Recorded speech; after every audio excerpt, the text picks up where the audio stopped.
Hi, this is Darin Eich, and this is Choice A. It is like choose your own adventure book here today. You get to choose the presentation that you would like. Oh, it feels like Friday too, because that's when we'd get the choose your own adventure books with the weekly reader when I was going to school in Preston, Minnesota. So, choice A is this. It's like the eye doctor. Does this look better now? Choice B. What would you rather have? Yes, I've guessed it. Choice B. Lucky because it's locked and loaded. Nobody ever picks choice A. We probably like choice B because it looks visual and it looks like there might be some stories there. So this is about developing and communicating innovative ideas. So man, we might have come up with a great idea, but we need to communicate it so people get it. And to do that, I use Simple Sam V. Communicate with my buddy Sam V.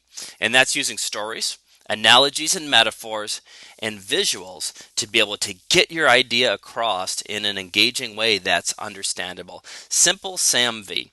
So a good way to tell a story is to say how the idea got there.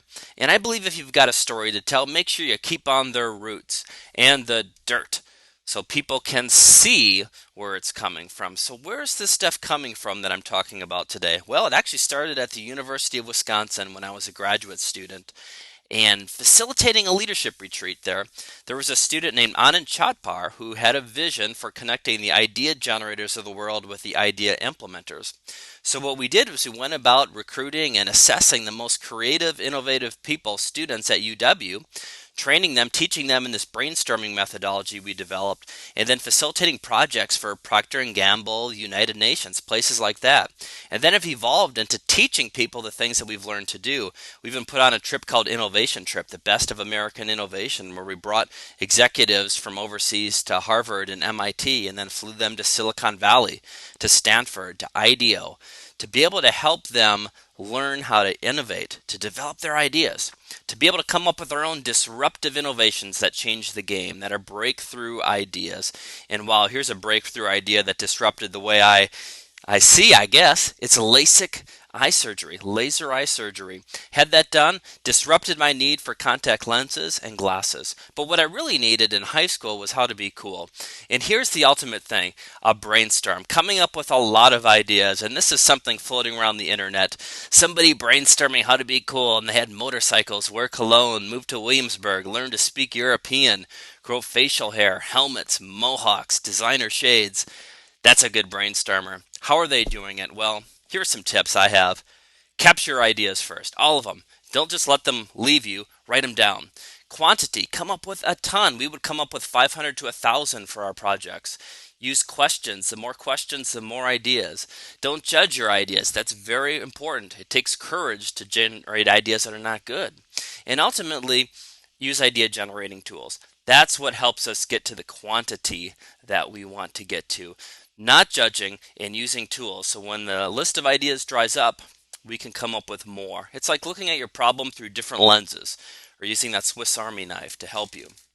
I was in Austin, Texas the other week at South by Southwest, and they had this thing called Circus Mashimus, and they had a gallery of mashed up concepts like the spork. A mashup is something that's popular now, taking two things and combining them together. You even see it in literature with Jane Austen books, with vampires and zombies inserted into them, or two songs that are mashed together, or a web app that's a mashup of two different things. Famous mashups, El Camino and the Mermaid. In education, we have service learning, which is a combination of community service and maybe a course. So what can you mash up? You can almost take a look around and see all kinds of different things that you can mash up.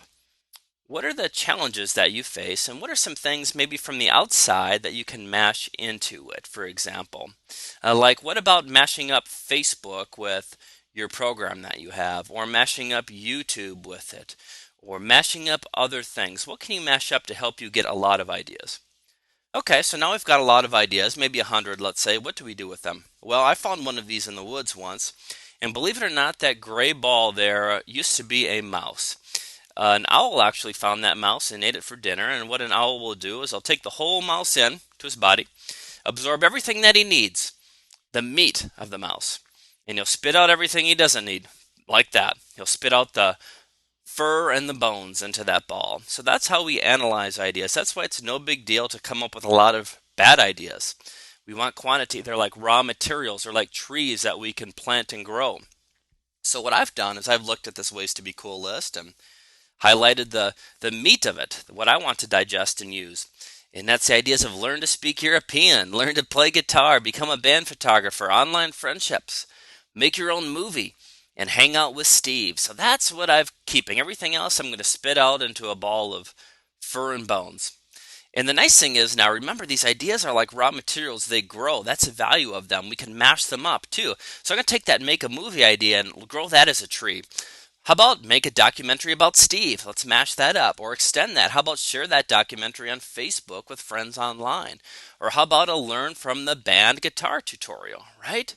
See, if we want to get a breakthrough idea, that's what we need to do. It's just not going to come to us and be ready. Come to us in the shower while we're driving. We've got to create the raw materials first, the lumber, the trees. Then we need to go through the process of analyzing it like the owl and harvesting it and growing and then finishing it up into that nice piece of furniture, for example. But ultimately, we need to be able to communicate this idea once we've developed it so people get it, understand it, and want to be a part of it. And remember, we do that with Sam V. Stories, analogies, metaphors, visuals. We keep it simple. We use language people understand. So we communicate our ideas less like this new concept of conference tables that we see in organizations and more like the ancient concept of the campfire. We communicate it like our grandma is there, like our 13-year-old neighbor is there. We tell the story of it. But we also use the modern technology of social media. So we use ancient techniques and modern techniques in our message and our method to help people engage with our idea.